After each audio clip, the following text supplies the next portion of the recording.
먹방 성공하려면 푸짐한 게 좋거든요. 이 사고 펄 이런 펄들이 되게 푸짐해 보이는데 사실은 엄청나게 포만감을 주진 않아요. 게다가 이제 알갱이들이 막 이렇게 드글드글 모여 있잖아요. 되게 풍성해 보이는 거예요. 우리가 약간 공깃밥을 한 2공기씩 마르면 되게 이렇게 푸짐해 보이잖아요. 이제 밥보다는 포만감이 덜하고 탕후루만큼 될 것 같진 않아요. 왜냐하면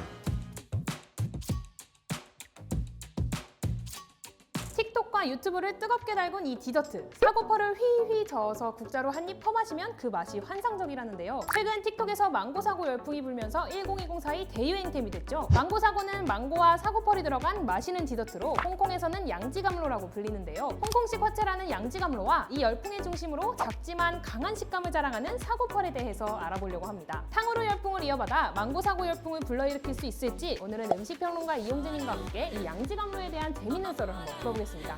안녕하세요. 네, 안녕하세요. 왜 요즘 틱톡이랑 유튜브만 켜면 이 망고 사고 쇼츠가 엄청 많이 보이거든요. 이 망고 사고 탄생지인 홍콩에서는 양지감로라고 불리더라고요. 이 디저트가 대체 뭘까요? 망고 사고 또는 양지감로는 홍콩의 인기 디저트인데요. 싱가포르나 타이완, 광동성 등 동남아시아의 중식당이나 혹은 디저트 가게에서도 찾아볼 수 있습니다. 주재료는 이름에서 알 수 있듯이 망고와 사고펄, 그리고 자몽의 친척인 포멜로, 그리고 코코넛 크림, 우유 등으로 만듭니다. 망고를 갈아서 망고 피레를 만든 다음에 거기다가 우유와 코코넛 크림을 섞고요. 그다음에 포멜로 과육과 사고펄을 더하면 양지감로가 되는 거죠. 근데 요즘 틱톡을 보니까 막 귤 넣고 탕후루 넣고 군고구마 넣고 엄청 아, 군고구마도 넣어요? 네, 엄청 다양하게 넣어서 만들더라고요. 네네. 이건 좀 한국에서 유행이 번지면서 좀 각색된 건가 봐요. 사실 그런 음료는 기본적인 뼈대만 지켜주면 융통성이 크거든요. 그런 음식 컨텐츠들 보면 다르고 싶어서 다른 욕망이 되게 크잖아요. 어디까지 들어가나 해보자 이런 식으로 경쟁을 하는 거겠죠. 그럼 이제 나중에는 어디까지 들어갈 것 같아요? 글쎄요, 뭐 먹고 싶으면 새우젓도 좀 넣고 원하는 거 넣어서 만들어 쌈장도 먹을. 넣고. 아, 쌈장도 넣고, 네, 고기도 좀 넣고. 거의 비빔밥이네요? 아, 네, 좋습니다. 비빔밥으로 먹어도 되죠. 그러면 이 양지감로라는 이름의 뜻과 이 음료의 탄생 과정이 좀 궁금해지는데요. 사고펄의 쫄깃한 식감이 두드러지는 망고사고는 원래 홍콩의 레스토랑 체인인 네이가든에서 1984년 싱가포르의 첫 지점을 열었을 때 발명된 음식입니다. 전에 내려오는 이야기에 의하면 원래 이 음료는 재료의 이름을 따서 포멜로 망고 사고라는 평범한 이름으로 나온 거예요, 처음에. 그런데 이 인기가 별로 없다 보니까 고민 끝에 버드나무 가지의 달콤한 이슬이라는 뜻의 양지감로라는 음료로 탈바꿈을 시킨 거죠. 서유기에 보면 또 죽은 사람을 살릴 수도 있다 뭐 그런 식의 엄청난 생명력을 가진 그런 열매거든요. 그러한 스토리를 입히니까 그 뒤로부터 잘 팔렸다고 하는 거예요. 잘 팔리게 하려고 어떻게든 끼워 맞추는 아, 근데 음식에서 되게 스토리텔링이 중요하거든요. 욕쟁이 할머니 내지는 뭐 1948년 원조집 이런 것처럼 그 음식을 먹을 때 스토리도 같이 먹을 수 있으면 사람들이 좀 더 만족감이 높아지거든요. 아마 그런 점들을 현명하게 활용한 것이라 봅니다. 그럼 이 망고 사고에 들어있는 귀엽고 자그마한 이 사고펄은 무엇으로 만들어진 걸까요? 네, 사고펄은 이름 그대로 사고라는 야자나무의 전분으로 만든 거라고 합니다. 올해 구글의 검색어 중 하나로 오른 인도네시아의 파페다라는 죽이 있는데요. 그 죽도 이 사고 야자나무의 전분으로 쓴 거라고 하거든요. 둘이 이제 친척인 셈이죠. 그러면 한국인들은 버블티로 먼저 펄을 접했을 거잖아요. 네네. 근데 이 펄하면 타피오카 펄, 화이트 펄, 코코넛 펄 이런 것들이 엄청 익숙했을 텐데 이 펄들과 비교해서 설명해 줄 수 있을까요? 그 타피오카 펄은 카사바라는 뿌리 열매의 전분으로 만듭니다. 요즘에 그 카사바 칩도 있을 정도로 사실 한국에도 많이 퍼졌거든요. 사고펄보다 훨씬 더 많이 알려져 있고요. 색소를 섞지 않으면 삶아 놓았을 때 불투명한 흰색을 띠게 된다는 점에서 똑같습니다. 타피오카 펄과 사고펄은 거의 호환이 가능해요. 다만 이제 삶아 놓았을 때 사고펄이 타피오카 펄보다 부드럽다고 합니다. 제가 어디서 들어본 얘기인데요. 네. 한창 버블티가 유행할 때 독성을 조심하라.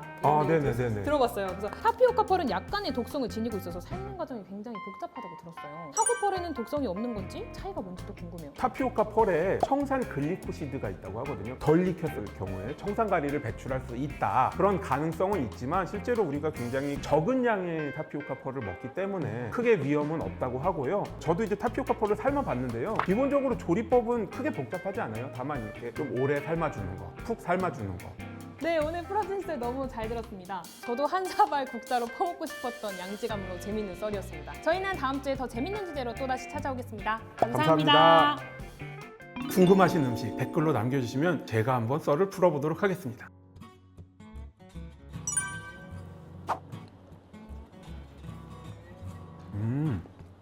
버블티는 이렇게 쫀득쫀득하고 어금니를 씹을 때 탄성이 느껴진다면 사고펄은 굉장히 거의 굵은 빨대로 음료를 먹었을 때 같이 넘어가도 무관할 정도로 잘 푹 익힌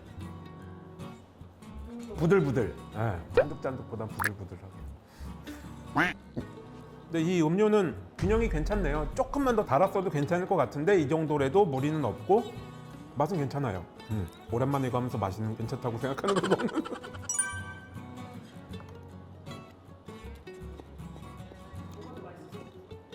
맛의 균형은 얘가 더 좋고요. 질감은 얘가 이것저것 많이 넣으니까 근데 이 질감들이 전반적으로 부드러운데 타피오카 펄이 약간 쫀득쫀득해서 오히려 걸리는 것 같아요. 조금 없어도 될 것 같아요. 근데 괜찮아요. 얘도 이렇게 그 과육의 질감과 신맛도 있고. 검색해보면 이렇게 크게 다양한 사고 연락을 아, 네, 사고 났네요. 완전 사고 났네. 아, 이 사람들은 뇌절을 너무 하는구나.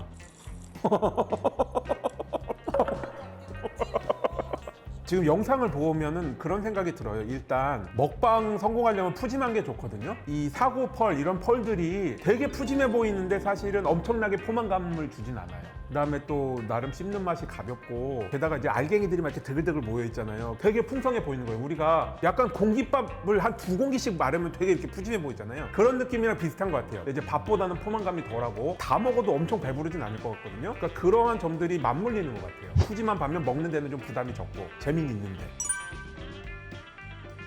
탕후루만큼 될 것 같진 않아요. 왜냐하면 탕후루의 성공 이유는 재료와 공정이 아주 간단하기 때문에 설탕만 적당히 끓여서 과일을 입히면 되는 거니까 딱 생각해보면 얘는 이제 펄을 삶아야 되고 재료도 많이 들어가죠. 탕후루에 비해서 많은 거고 디저트 아이템들이 널리 퍼지는 데는 사업성 이런 것도 생각을 해봐야 되거든요. 그러한 차원에서 보았을 때는 탕후루만큼 인기를 끌 것 같진 않아요. 탕후루가 아주 의외적이라는 거죠. 좀 예외인 것 같아요. 여러 가지 차원에서.